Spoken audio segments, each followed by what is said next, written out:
സൂക്ഷിച്ചോളൂ, സ്തനാർബുദം നിങ്ങൾക്കരികെ ഉണ്ടാകാം. തിരക്ക് പിടിച്ച ലോകത്തിൽ സ്വന്തം ആരോഗ്യം ശ്രദ്ധിക്കാൻ പോലും സമയം കിട്ടാത്തവരാണ് പുതിയ തലമുറ. പ്രത്യേകിച്ച് സ്ത്രീകൾ. ഭർത്താവിനോ മക്കൾക്കോ മാതാപിതാക്കൾക്കോ ഒരു അസുഖം വന്നാൽ ചികിത്സ തേടാനും പരിചരിക്കാനും ഒരു വീട്ടമ്മ കാണിക്കുന്ന താല്പര്യം അവർ സ്വന്തം കാര്യത്തിൽ കാണിക്കാറില്ല. ഫ്രിഡ്ജുകളിൽ വ്യാപകമായതോടെ പഴയ ഭക്ഷണങ്ങളും നമ്മുടെ മെനുവിൽ ഉൾപ്പെട്ടു തുടങ്ങി. വലിയൊരു വിഭാഗം അടുക്കളകളും ഭക്ഷണം പാകം ചെയ്യുന്നതിന് പകരം പുറത്തുനിന്ന് കൊണ്ടുവരുന്ന ഭക്ഷ്യവസ്തുക്കൾ ചൂടാക്കി വിളമ്പുന്ന കേന്ദ്രങ്ങളായി മാറുകയാണ്. സ്ത്രീകളിൽ ജീവിതശൈലി രോഗങ്ങളും അടുത്ത കാലത്ത് കൂടുതലായി. ഇവയിൽ കൂടുതലായി കാണപ്പെടുന്ന 3 രോഗങ്ങളെക്കുറിച്ച് അറിയുന്നത് നല്ലതാണ്.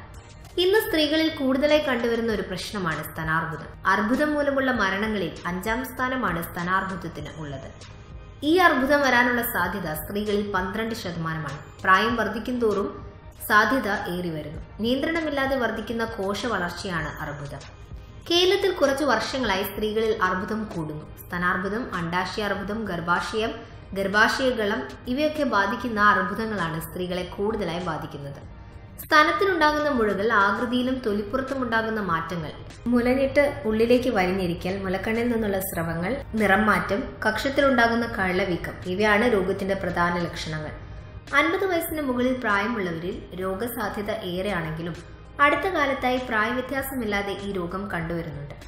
ഒരിക്കലും പാലൂട്ടാത്തവർ, കുറഞ്ഞ കാലം പാലൂട്ടിയവർ, 30 വയസ്സിനു ശേഷം ആദ്യമായി ഗർഭിണികളായവർ, ഗർഭിണികൾ ആവാത്തവർ, തുടർച്ചയായി ഗർഭനിരോധന ഗുളിക കഴിക്കുന്നവർ, ആർത്തവ വിരാമത്തിന് ശേഷം അമിത ഭാരമുണ്ടായവർ, കൂടാതെ അടുത്ത ബന്ധുക്കളിൽ ഈ രോഗം വന്നവരിലും സ്തനാർബുദം പിടിപെടാനുള്ള സാധ്യത കൂടുതലാണ്. രോഗസാധ്യതയുള്ളവർ സ്ഥിരമായി സ്വയം പരിശോധന നടത്തി പ്രശ്നം തുടക്കത്തിലേ കണ്ടുപിടിച്ചാൽ ചികിത്സയും പൂർണ്ണ രോഗശാന്തിയും എളുപ്പമാണ്. എന്നാൽ നിർഭാഗ്യവശാൽ പലപ്പോഴും 2ഓ 3ഓ ഘട്ടത്തിന് ശേഷമാണ് രോഗം കണ്ടെത്തുക. ഇത് ചികിത്സ സങ്കീർണമാക്കുന്നു. അങ്ങനെ സ്തനം നീക്കം ചെയ്യേണ്ട അവസ്ഥയിലേക്ക് എത്തും. 80% അർബുദത്തിന്റെയും കാരണങ്ങൾ നമുക്കറിയാവുന്നതുകൊണ്ട് തന്നെ അർബുദത്തെ പ്രതിരോധിക്കാനാകും. സ്ത്രീകളിൽ കാണപ്പെടുന്ന നല്ലൊരു ശതമാനം അർബുദങ്ങളും ലക്ഷണങ്ങൾ പ്രകടമാക്കാറുണ്ട്. പ്രകടമാകുന്ന ലക്ഷണങ്ങളെ അവഗണിക്കുന്ന പ്രവണത സ്ത്രീകളിലുണ്ട്. അർബുദത്തിന്റെ വിജയസാധ്യത എത്രയും നേരത്തെ രോഗം കണ്ടെത്തുന്നതുമായി ബന്ധമുള്ളതിനാൽ ലക്ഷണങ്ങളെ പ്രത്യേക പ്രാധാന്യത്തോടെ കാണണം. പാരമ്പര്യമായി വരാൻ സാധ്യതയുള്ളവരും പ്രതിരോധ നടപടികൾ നേരത്തെ ആരംഭിക്കുക. സ്തനാർബുദത്തിനെതിരായ ഏറ്റവും ഫലപ്രദമായ മുൻകരുതലുകൾ സ്തനങ്ങൾ മാറ്റി പകരം കൃത്രിമ സ്തനങ്ങൾ വെച്ചുപിടിപ്പിക്കുക എന്നതാണ്.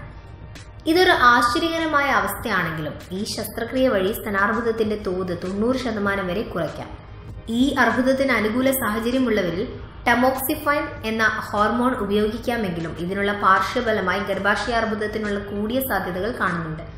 എന്നാൽ മറ്റൊരു ഔഷധമായ റിലോക്സിഫെന് ഈ പാർശ്വഫലം ഇല്ല. എളുപ്പം ദഹിക്കുന്ന ഭക്ഷണങ്ങൾക്കൊപ്പം എള്ള്, മുതിര, മുരിങ്ങ, ഇലക്കറികൾ, തവിട് കളയാത്ത ധാന്യങ്ങൾ, റാഗി, ചെറുപയർ ഇവയൊക്കെ ബാല്യം മുതൽ തന്നെ പെൺകുട്ടികൾ ഭക്ഷണത്തിൽ ഉൾപ്പെടുത്തുക. ലഘു വ്യായാമങ്ങൾ ചെറുപ്രായത്തിലെ തുടങ്ങുക. ആർത്തവകാലത്ത് വ്യായാമം ഒഴിവാക്കി ലഘുവായ തോതിൽ വിശ്രമം നൽകുക.